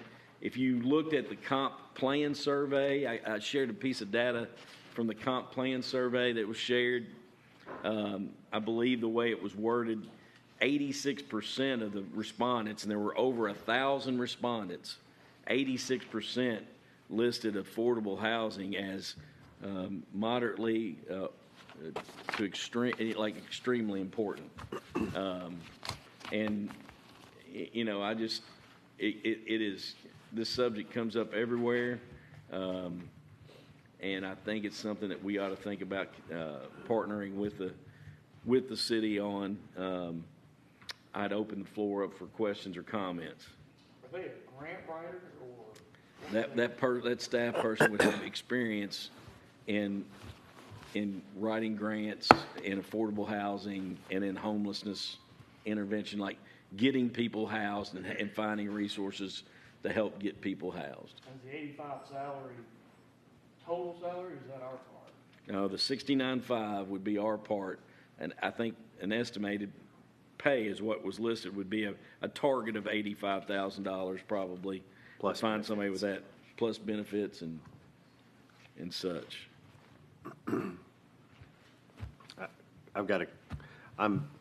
I'm warm to the idea. I don't know enough about it yet, but one thing on that response on that survey where you said 86% said affordable housing, I think one important thing to point out is potentially who completed that survey and what they determine as affordable housing. No, that's true. Because it could be a two-parent family that lives in an apartment that's $1,400 a month that could work at Toyota, that they may be referring that their housing is not affordable. Well, I agree with that, but this program would not apply to them. So, David, I can't answer that, but I can tell you that the last time we did a comp plan survey, there was approximately 300 and some change answers that were submitted. This time, the survey was over 1,000 respondents. So there's a significant increase in respondents. And I think that information, I can't answer exactly who, but the survey was electronically shared within Scott County. What other questions or comments does anybody have? Also, along the same line, that if we go this path, that person would maybe help alleviate a little bit of what Mike's been doing for the homelessness. You know, they could, because they could also look for grants for like what we've been trying to do in the county. What I would want this person to do is also like coordinate with AIM in-house gathering place to help coordinate, like take that off Mike's plate of, you know, Mike's helped coordinate that cold weather shelter. This person that would be their job. They'd be in their wheelhouse. So would they answer to us or to the city or both? Well, I mean, we can, just because Those things we probably have added to the. this is a draft proposed agreement, and we can say that we can structure it however we want to. Would this be considered an interlocal? This would be an interlocal. Okay, so we'll have to go through the whole process of filing it with the state. Well, let's give the full background. When I first came in office, I worked with Devin and myself in a lot of our faith-based organizations and our nonprofits. And we did some work before COVID looking into homelessness and hunger, how to best address it. Well, COVID happened and everything stopped, and we even went to Cincinnati and looked at a model there in Cincinnati, and it kind of stopped. But I talked about it last year. We did not have the support to do it last year, and it has stayed on their plate, and they brought it back to us. Yes. I strongly support this. I've had a lot of those conversations just over the past couple of years, and I've seen a lot of the homeless issues. Just yesterday, when I showed up here the wrong day for the meeting, and I left. That's happened to the best of us. Yeah. No, I've never done that. And I left to go back to my office, going down Royal Springs Park. You know, there's people that's camped out on that deck over there. You know, with my job that I have, I deal with homeless a lot. I see where a lot of these folks are living. I see what they're, you know, and I know it's maybe not the perfect fix, but what we're doing right now is not working, right? Because we're really not doing anything right now. So, and you can see the need with, you know, the Amen House and with Gathering Place. Obviously, a need is there in our community, and I've heard several stories where people are just having a hard time keeping up here in Georgetown. We're blessed, we're affluent, but we're leaving some people behind. So. Yeah, let me qualify too. I asked Andrew if I could share this. This has been discussed in committee with City Council, but it has not been voted on by City Council. But Andrew understands it. We're in the budget process, and Andrew and the mayor and Devin went on and shared it. Yes, sir. You know, a lot of times grant writers are contracted, and then a portion of that grant will help pay for the grant writer. Do we know if that is the opportunity here, that as they get grants, part of that grant could be used to help offset their expense to the county and the sure city? It could. Yeah. I'm sure it could. Okay. Any other questions or comments? One last thing, and then I'll be done. In your budget draft, there is operational expense for Parks and Rec listed. We've collaborated and talked with the city, and that's a dollar that we've talked about. Our capital is going to be a little bit different. Recommendation is going to be a little bit different from the city's, just based on need and based on location of the asset that's being funded. We will get back with you early this week about a capital line item recommendation for Parks and Rec based on that data. 1.255 is for operations. I don't think we, huh? Which is higher than it was last week. It's including a little bit of salary increase for some staff members. Gotcha. But I don't think it's our job to micromanage where it goes. But there is, No, I mean, yeah, I've got a 4% increase, so that would have affected. yeah. And then I don't have anything else. Does anyone else have anything that they want to add to the discussion before we call it a day?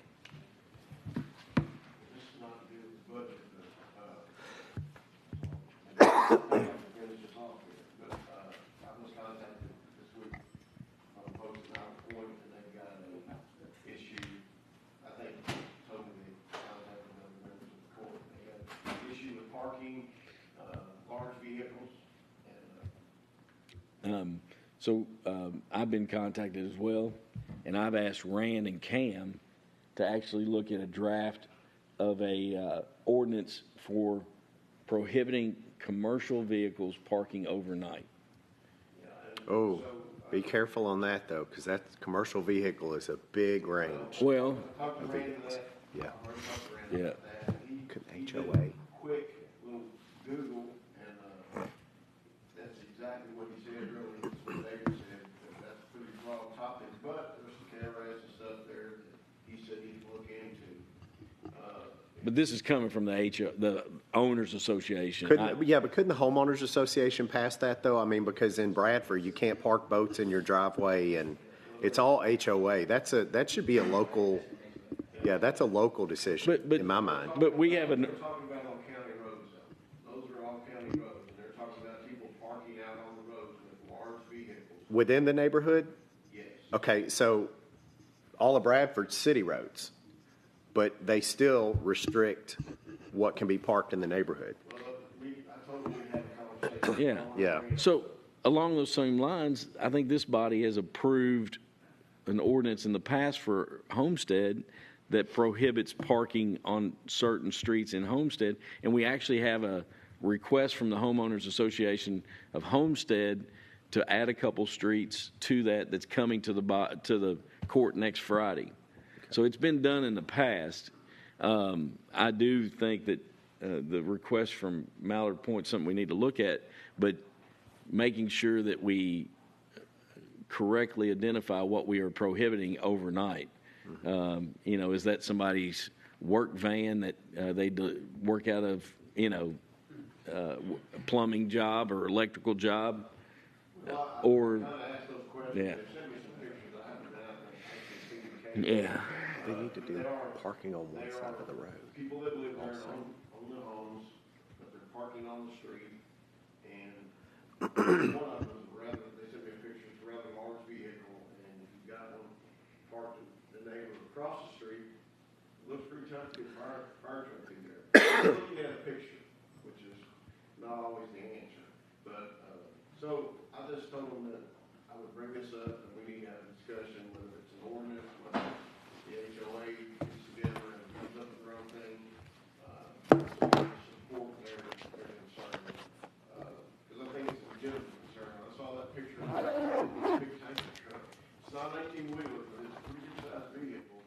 And when there's a car directly across the street, it doesn't look very passable for another big vehicle like fire department, like fire.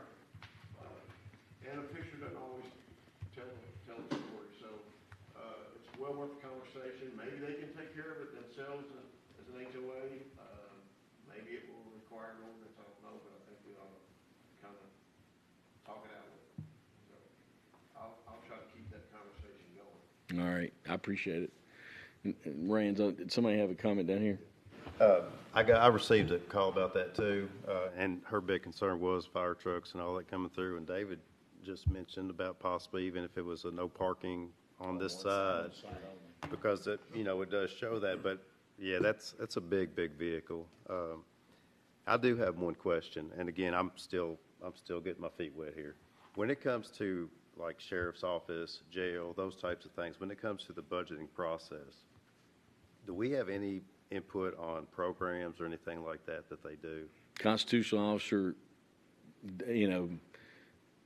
has the authority to manage that agency.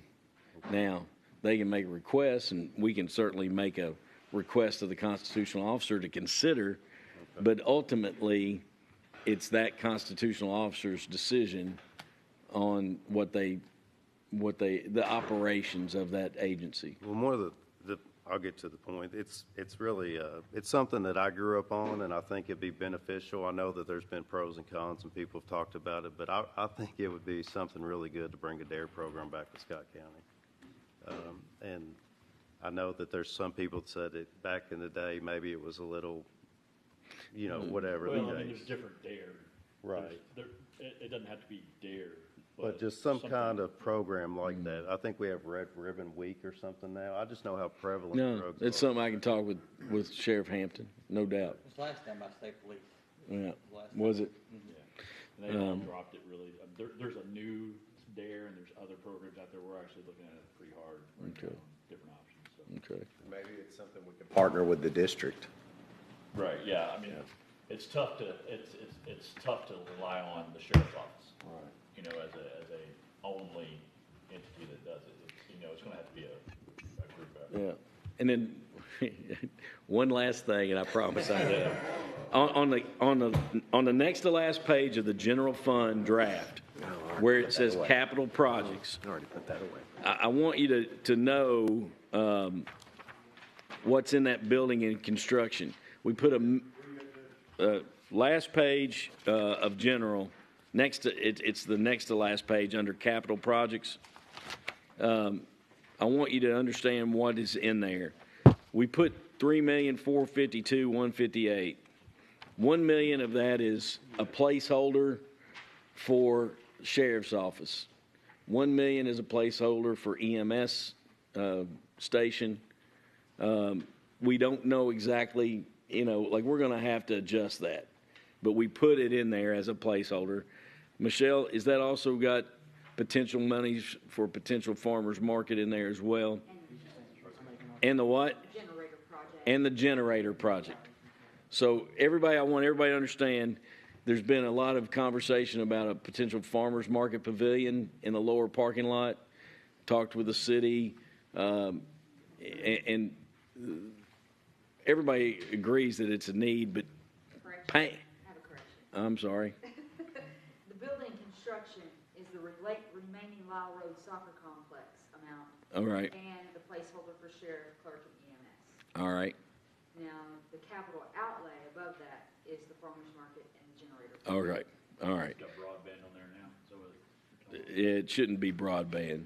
But I wanted y'all to understand that those are placekeepers. You know, we're going to have to adjust that figure based on what you all want to do once we put it out to bid and get real dollar figures and see if we want to go forward, which way with financing or bonding or such. But I wanted you to understand that those had placeholders if that's what we want to pursue this next year.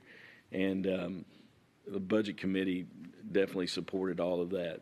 So it has the generator project, it has a farmer's market pavilion, and that would have to be done. You know, the city, you know, we'd want to work with the city and make sure it met their standards as well.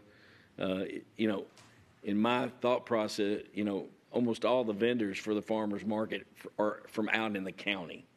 So that's my thought process on us moving forward with it. And then that generator project's a must in my mind. I think we all agreed on that. So I'm done. I appreciate your all's time. Have a good day, and I hope your Kentucky Derby horse wins.